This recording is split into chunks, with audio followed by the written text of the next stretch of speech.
Hello, team. It's Dano. I come to you as usual looking filthy and disreputable. I found two things that were less than 1,000 words that were enjoyable, and so I decided to review both of them. The first one is called 5 Jobs Xander Lost Because of Spike, and One He Didn't. Xander says something and then Spike replies, and I think there's one where there's another employee who speaks very, very briefly, and the one that's called Walmart Greeter is more kind of a rapid exchange of shorter lines. But for the most part, like, they follow a formula. So what's great about this one is that since it has no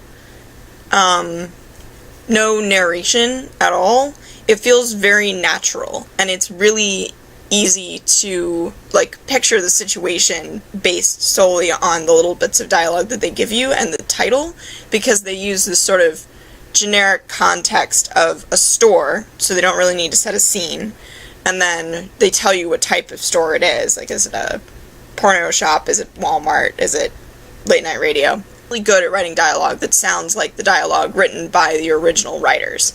So, sadly, it doesn't actually have any sex, because it's just the exchanges, just the conversations. There is one very exciting line where Spike is supposed to be reviewing a book. 120 Days of Sodom. He's reviewing Marquis de Sade. There's no explanation for why Spike and Xander are dating. It just is taken as a given that they are. And I admire the person's ability to set the scene that way, because, like, really what they're doing, they don't need to give an explanation. They just want to, like, present essentially 6 two-line jokes. But at the same time, it's really frustrating, because I don't normally read Spander, to just have it taken as a given. Night on the Hellmouth. It also belongs to the less than 1,000 words category. So what's good about this one is, it has the same trait of the dialogue actually sounding like the dialogue from the TV show, so it's very believable that this is actually Spike. Also, the way the author describes Spike's actions really sound like him.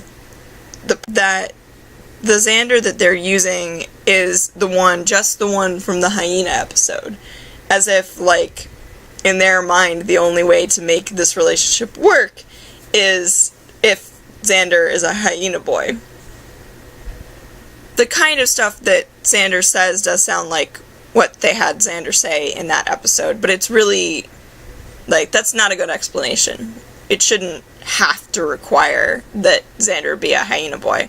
And I do basically like the way it's written, and the softcore parts are, like, okay.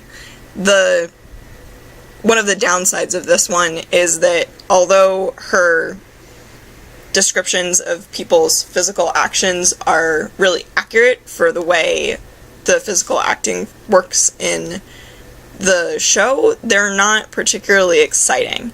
And the same thing goes for the softcore portion. I made a good decision of picking something that was less than 1,000 words, because it's really hard to review something that's like 50 plus in 4 minutes anyway. So, there you go.